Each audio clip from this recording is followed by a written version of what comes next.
Hey guys, it's Jen, and I'm here to talk about the new novel by Jodi Picoult called Hollow Bones. I was very lucky to get an electronic ARC, which is advanced reading copy. It comes out September 15th. First, I want to say thank you to Penguin Random House. It's also a division of Ballantine Books that allowed me access to this book. This is Jodi's 30th book, and this is number 20 that I have read. So I definitely have read a lot of her books. I wouldn't say that I absolutely loved all of them. There were a few that I felt were just okay. But for this one, I really enjoyed reading it. I was sucked into the story. I wanted to know what happened. She does have some crazy twists in this book.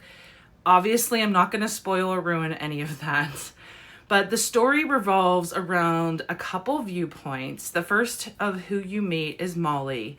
And Molly was 2 months old when September 11th happened. Unfortunately, on September 11th, her mom had an appointment with a doctor at the World Trade Center. She has grown up without her mom. She had her dad and her stepmother.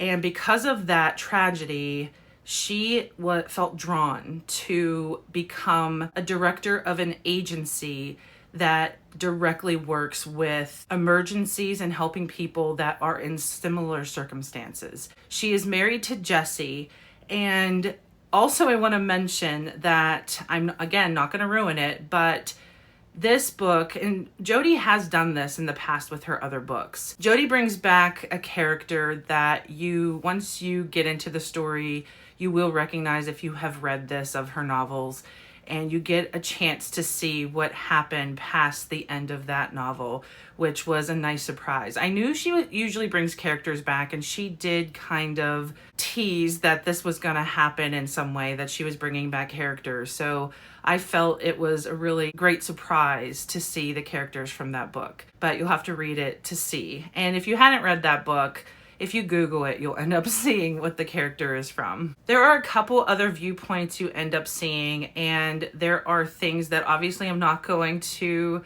ruin that happen in the book, but I feel she has such great pace with her novels.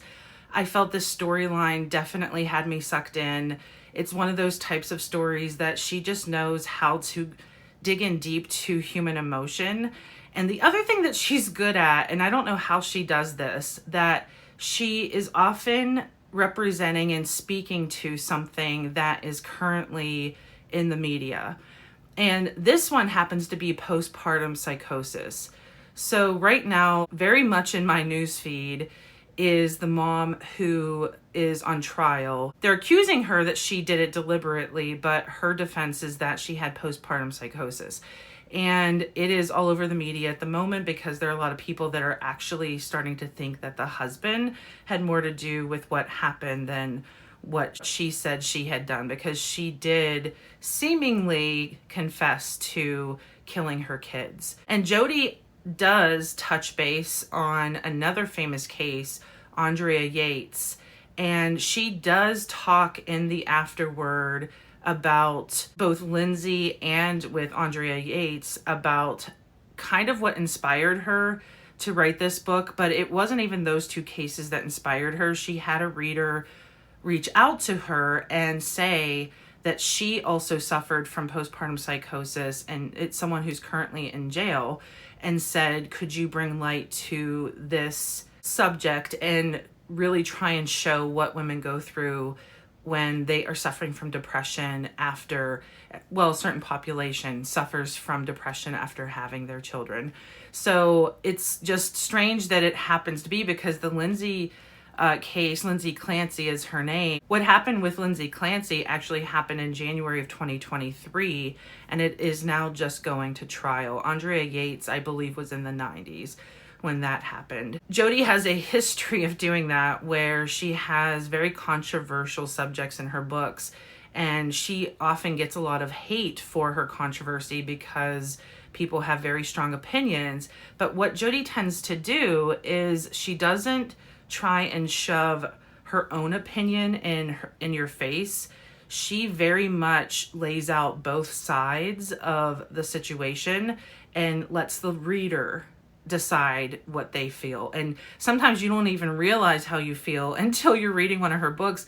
I remember one book where I thought I knew how I felt. And then when she presented both cases of the subject, I actually was questioning what I really felt on that subject because of how well she shows both sides. And I feel like she's very fair in factual almost as to what is going on in both sides of the coin. She is probably going to get a lot of, I think, media attention with this book since Lindsay Clancy is also in the media. I gave this one 5 stars. I was so invested in the characters of this book and the twists that come up. I couldn't put this book down. And I had put off reading this for a little while because we had so many vlogs that we're doing and books that we're trying to read, and I decided to pause because I just really wanted to read it. And now I am behind on some of our vlogs because of it, but I am not sorry because I absolutely love this book. It's one of my favorites now from Jodi. I highly recommend it. If you have read any Jodi, I think you will also enjoy this one. She just writes very emotional fiction stories. I feel she does characters really well. Her writing is just, I feel like it's at the top of her game right now. I absolutely love this book, so I definitely recommend it. Thanks for watching my ARC review of Hollow Bones by Jodi Picoult. It comes out September 15th. Thanks, guys, and until next time.